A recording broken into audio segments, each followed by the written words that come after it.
following is an unpaid preview for a game seeking funding on Kickstarter. The product seen here is a work in progress and is subject to change during the duration of the project. Hi everyone, I'm Ferdinand the Cardboard Stacker, and welcome to the Kickstarter preview to RE-CHORD. And yes, this is a music game and I'm always looking out to music games, so let's go ahead and take a closer look at this game.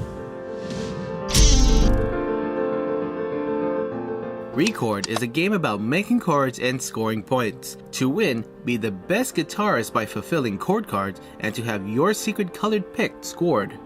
All players in the beginning receive a unique genre card. Each will correspond with a colored pick. Picks will fill up a section of the fret, which scores the whole board. When fret scores, they give out points depending on how many guitar picks are on the board at the time. 1 pick of a color for 1 point, 2 for 4 points, 3 for 11 points, 4 for 17 points, and 5 for 25 points. Picks can move even after they score to another place of a guitar, however each fret can only score once. On a player's turn, they get to do one of 3 things. Players can draw 2 chord cards, keeping any and discarding others they don't want.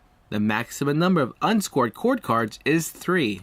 For chord cards, the players will have to fulfill in order to score points, and by scoring the same type of chord, they yield even more points. At any time during the game, players can score their chord cards from their hand. Scoring cards on your turn lets you draw a new card. When the proper pattern matches on the card on their turn, that player scores for it. If they scored that same chord again and any more afterwards, that player will get the RE-CHORD points. Then there are picks from the public pick pile in which the player selects one and puts it on the board. The player then activates the colored effect of that pick. There are 6 different picks. Placing white lets you select another pick to place on the board. Red removes other picks. Blue moves or swap picks. Gray turns picks face down. Picks can also be placed on the board face down and may count in scoring chord cards. Purple turns up face down picks. And the wild counts as all colors including face down picks. Its effect is to replace any already placed pick, but you don't score for it. The last action is pulling a pick directly from the bag, keeping its color hidden and placing it on the board. When a face down pick is placed, the player can remove any adjacent pick, sending it back to the bag. When the final fret scores, the game immediately ends and the points are tallied up. The player now reveals their secret genre. All the points are added and the player with the most points is the winner. Now, first of all, what kind of game is RE-CHORD? And I believe it is kind of several different things.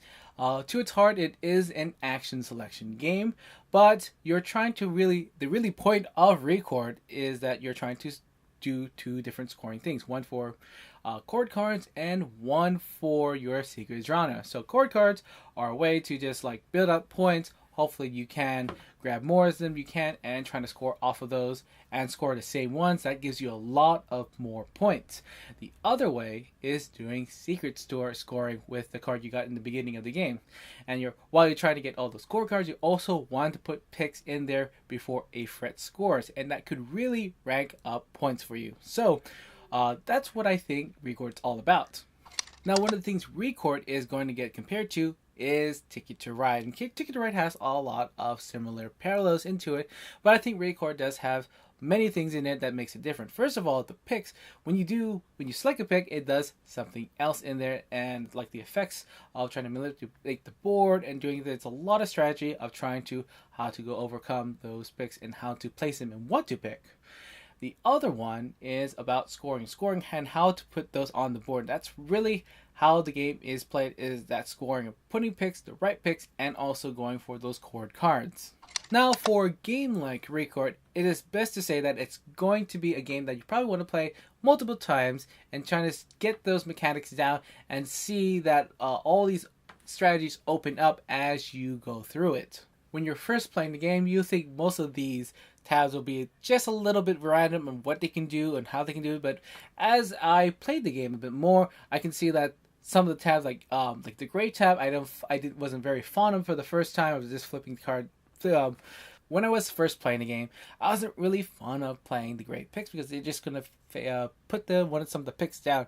But as playing the game through a bit more, I started to realize some of the effects that can really combo off, like play a great pick means you can get a purple pick and try to go over that. I mean, then you get information about stuff that you can play off. And like you put down a blue pick, for example, you know exactly where it is, and that you can kind of like benefit of the effect again. So the game itself will reward you for more plays.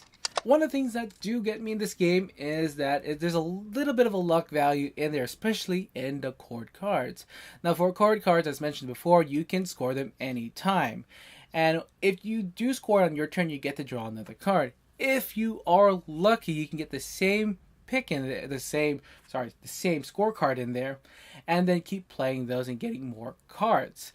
This usually have to do with the wilds in there, because if it's wild, it means it counts for everything. So it's very advantageous to get the wild cards and put in there and keep scoring on those same chord cards. So I just wish there was a bit more variety in the deck itself, what kind of chords you can make. But again, that can change the game itself. By far, I think the music theme is one of the hardest to implement into a board game. And to me, it is the holy grail of all board gaming themes. So how does RE-CHORD stack up to this? Now I think it holds up remarkably, whatever the designer done to this. He put the guitar theme into a board game, like using picks and even actual guitar chords in it. I mean, bravo! I'm really happy that this kind of game is in there. I mean, we just wish there's also more games about music, but I guess this is a really good start of what we could start seeing in it. So here is my final impressions. RE-CHORD is a game that plays on a different tune. It opens up as you play more of it, and it's easy to catch on. It's an excellent game, and it's fun for musicians and lovers of music. A perfect pitch in the right direction of a theme that we certainly need more of. If you're interested in RE-CHORD, please check them out on Kickstarter now.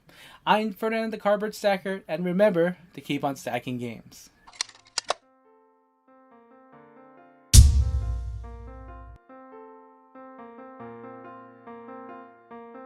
Thank you for watching.